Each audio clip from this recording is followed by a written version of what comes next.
여러분, 잘 먹임에 대한 따뜻한 경험이 있으신지요? 우리 시대 어머니들께서는 자녀들을 정말 헌신적으로 먹이셨던 것 같습니다.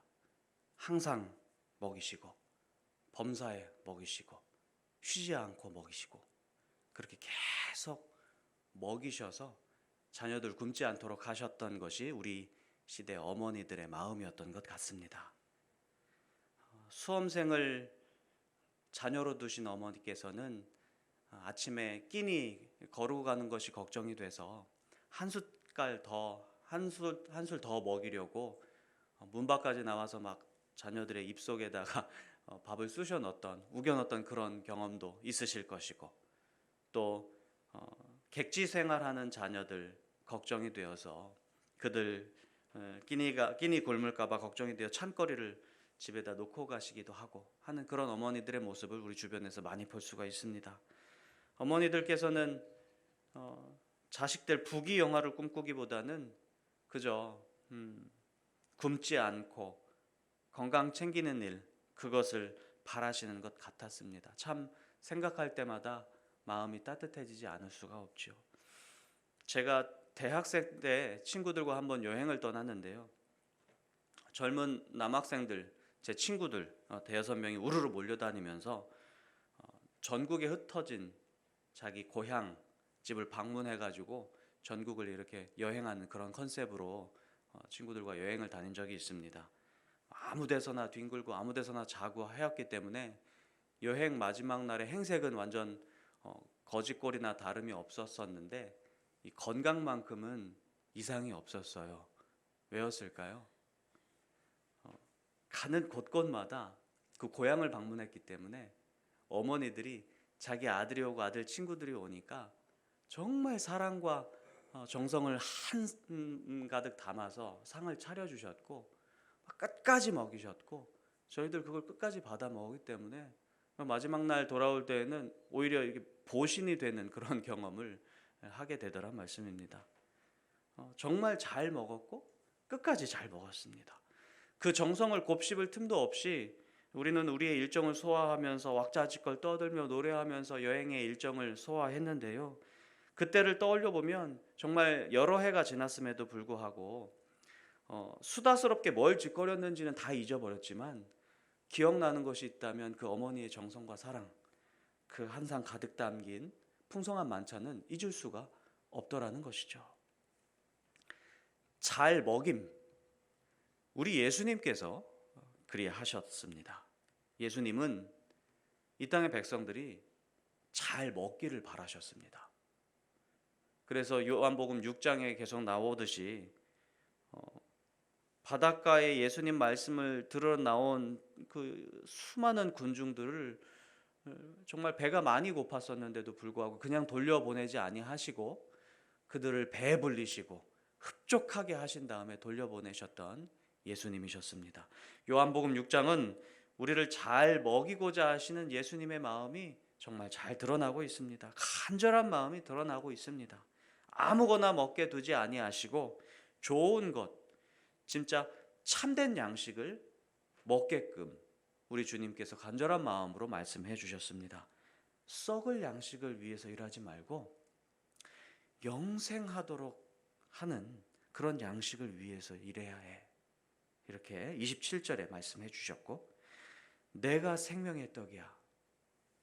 그러니 나에게 오면 굶지 않을 것이고 나를 믿는 자는 영원히 목마르지도 않을 거야. 이렇게 35절에 말씀해 주셨습니다.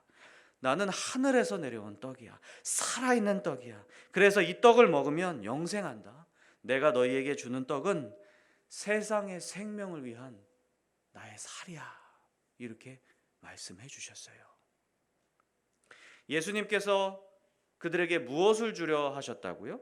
네, 바로 세상의 생명을 위한 자기 살이라고 말씀하셨습니다. 살이라고요? 살이라고 분명 말씀하셨습니다. 그래서 오늘 말씀 52절을 보니까 유대인들도 놀라서 말합니다. 살을 먹이다니. 아니, 사람이 어떻게 자기 살을 주어서 먹게 할 수 있단 말이야. 그게 막 가능하긴 한 거야? 라고 서로 다투면서 이야기를 하고 있다는 것을 오늘 말씀을 통해서 볼 수가 있어요. 이런 다툼 속에서 예수님께서 이렇게 말씀하십니다. 54절 55절을 보시면 내가 진실로 진실로 너희에게 이르노니 내 살을 먹고 내 피를 마시는 자는 그 안에 영생을 가졌고 마지막 날에 내가 그를 다시 살릴 것이라. 왜냐하면 내 살은 참된 양식이고 내 피는 참된 음료이기 때문이다. 또 56절 57절을 보시면 내 살을 먹고 내 피를 마시는 자는 내 안에 있겠고 나도 그 안에 있게 될 것이야. 왜냐하면 나를 먹는 그 사람은 나로 말미암아 살게 될 것이기 때문이야 라고 말씀하셨습니다. 여러분들께서 오늘 본문을 잘 곱씹어 보셨다면 예수님께서 우리에게 먹이고자 하셨던 그 살, 이 살이 은유로 표현된 살이 아니라는 것을 알 수 있으실 것입니다. 그 살은 어떤 다른 무엇인가를 상징하는 게 아니었습니다. 소위 예수님을 어느 정도 안다고 하는 사람들은 이렇게 말합니다. 떡, 살, 말씀 이것 뭐 다 하나야. 그러니까 그냥 말씀 먹으라는 얘기야. 이렇게 뭉뚱거려서 이해하거든요. 근데 이렇게 이해하게 된다면 오늘 말씀에서 말씀하신 예수님의 이 살이 실제 살이 아니라 비유라고 생각하기 쉽습니다. 저도 처음에는 이 유대인의 질문, 어떻게 자기의 살을 우리에게 먹게 할 수 있을 것인가 라고 하는 이 유대인의 질문, 이렇게 질문하는 유대인들이 굉장히 어리석다고 생각했어요. 그게 실제 살이겠어? 근데 아니었어요. 조금 안다고 하는 사람들의 교만함이 이 정도였습니다. 제가 틀렸던 거예요. 그건 은유도 아니고 비유도 아니고 상징도 아니었어요. 주님께서 살과 피를 말씀하셨을 때에는 실제 살이었어요. 실제 피였어요. 실제 살과 피를 우리에게 먹이려고 하셨던 것입니다. 말만 놓고 보면 좀 섬찟할 수도 있어요. 이 살과 피를 먹다니, 어떻게 보면 식인 문화를 이야기하시는 건가? 실제로 로마 시대 때 기독교를 박해한 가장 중요한 이유가 얘네들이 식인 문화, 아주 비상식적인 미개한 문화를 갖고 있다, 이렇게 생각했기 때문에 종교를 인정을 하지 않았다고 그럽니다. 오해했던 것이죠. 실제 살이고 실제 피라고 한다면 어떻게 그걸 우리에게 주어 먹게 하실 것인가?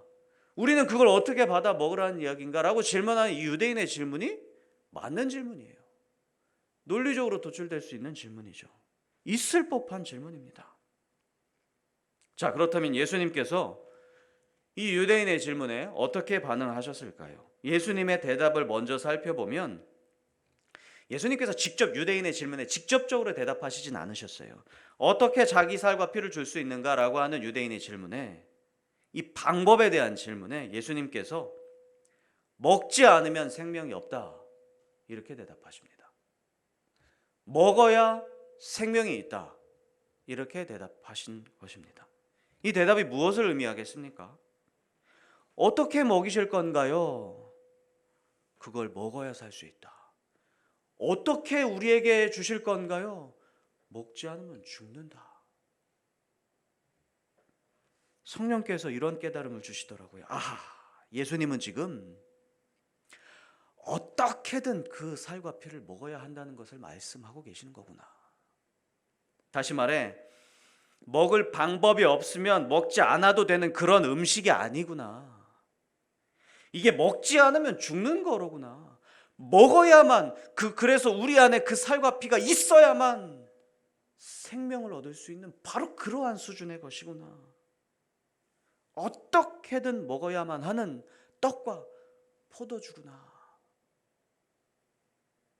우리 주님께서 이걸 의도하신 것이 아니었을까? 그래서 34절에 제자들이 간청한 바와 같이 주여, 그런 떡을 우리에게 항상 주십시오 라고 하는 간절한 마음으로 주님 앞에 나아가기를 원하셨던 것 아니었을까?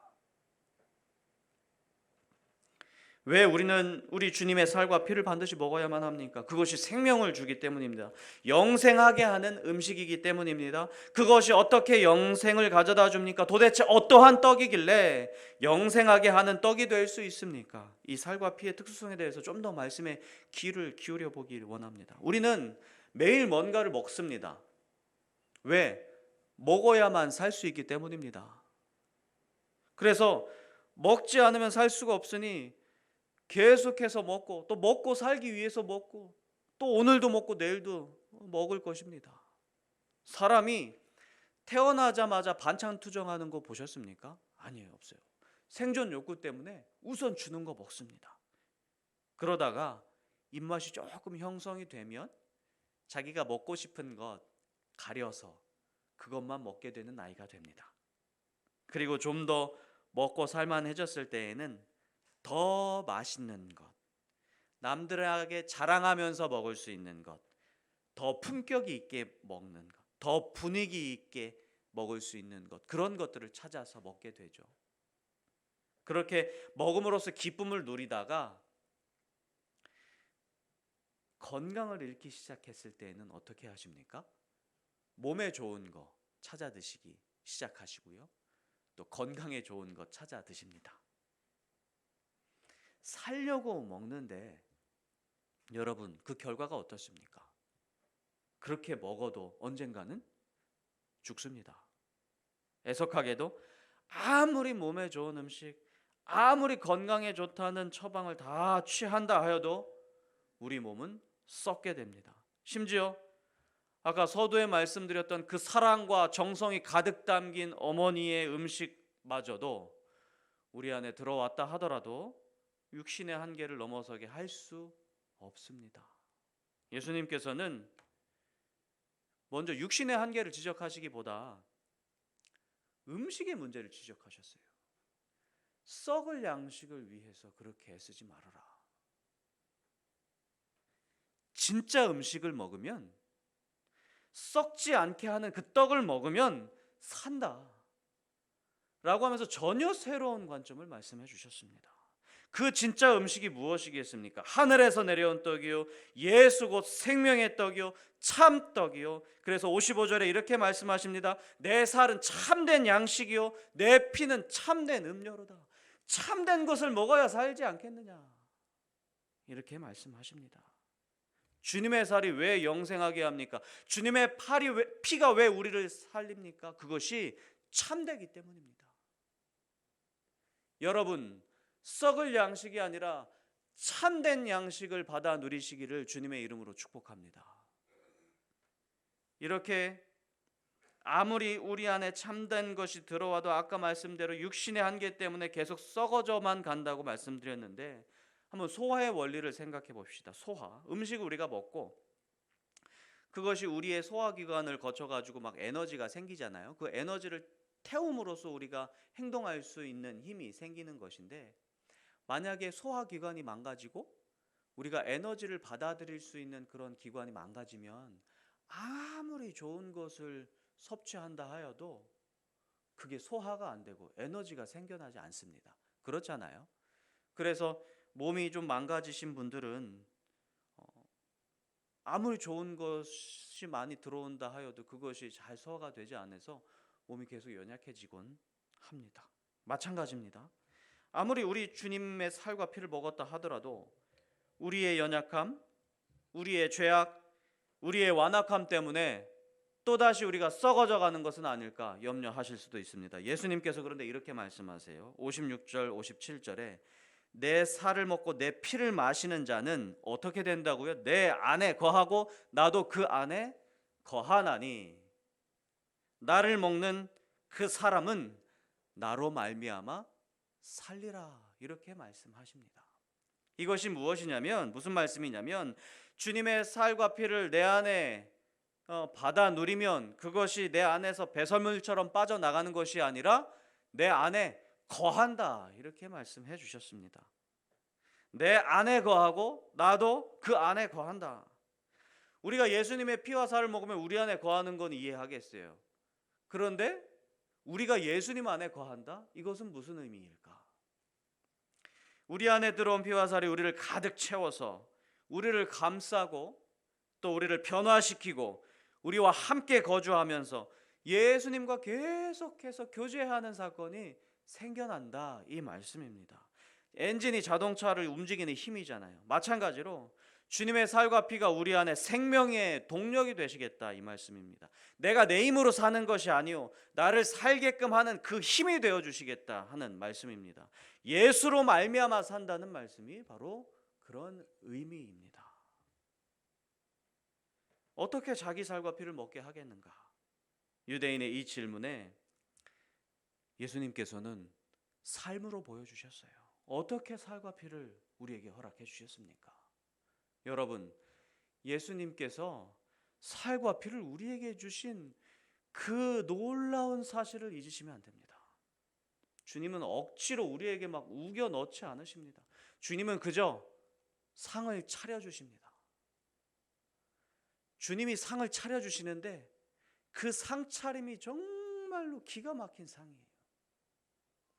말씀으로 창조하신 하나님께서 말씀으로 모든 것을 변화시키실 수 있는 그 하나님께서 그 말씀을 받아들이지 않는 사람들 때문에 직접 이 땅 가운데 오시고 말씀으로 사람들을 이렇게 세우시고 그들의 눈을 띄워주시고 그들을 걷게 하시고 이렇게 세워주시고 그들을 살려주시고 말씀대로 못과 가시에 찔리시고 말씀대로 채찍에 의해서 살점이 떨어져 나가시고 그렇게 피를 흘려주시고 그렇게 십자가에 달려서 차려주신 식탁이 바로 주님의 살과 피가 차려진 그 식탁입니다.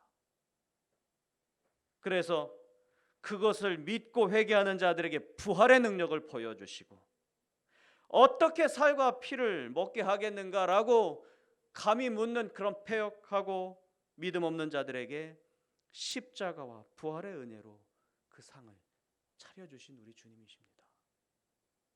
이제 이 차려진 식탁을 받아 먹느냐 아니냐 하는 것은 우리의 선택에 달려 있습니다.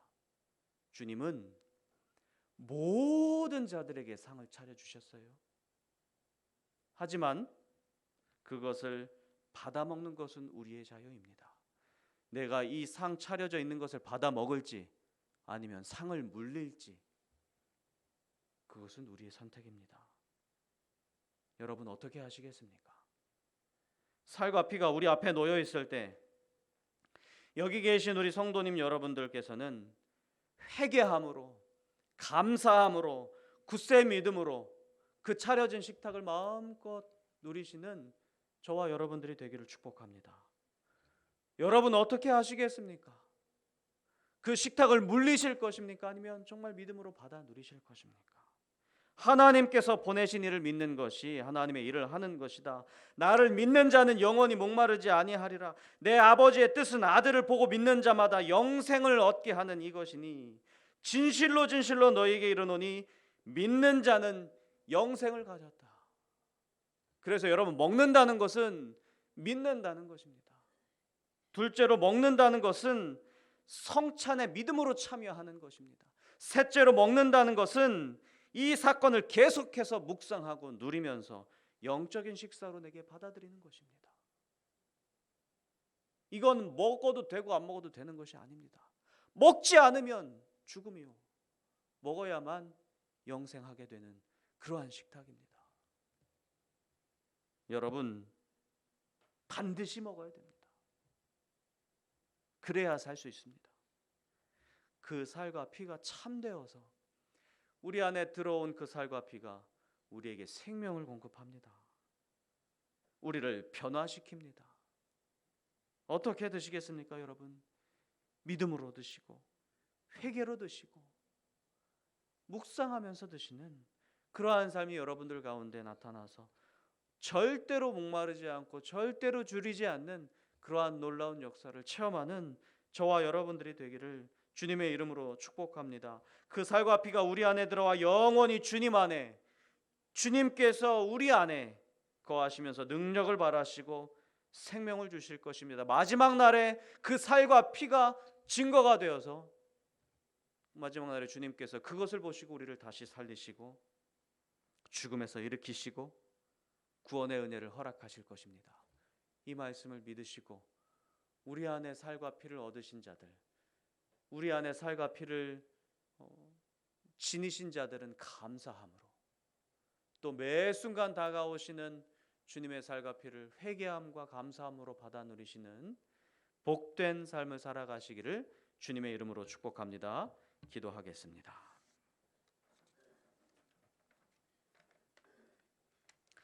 사랑의 하나님, 감사합니다. 우리 주님께서 피값으로 차려주신 이 귀한 살과 피를 우리가 실제 살과 피가 아니요 우리 생각대로 고백하며 홀대했음을 반성하고 회개합니다. 우리 죄를 위해서 차려주신 주님의 살과 피입니다. 그것을 먹고 마심으로써 영생을 누리시게 하시는 이 귀한 약속을 우리에게 허락하여 주셨사오니 이제 믿음으로 받아먹는 우리 모두가 되게 하시고 영생하는 은혜가 있게 하여 주시옵소서. 그것으로 말미암아 담대하게 살아갈 수 있는 우리 모두가 되게 하여 주시옵소서. 예수님의 이름으로 기도드립니다. 아멘.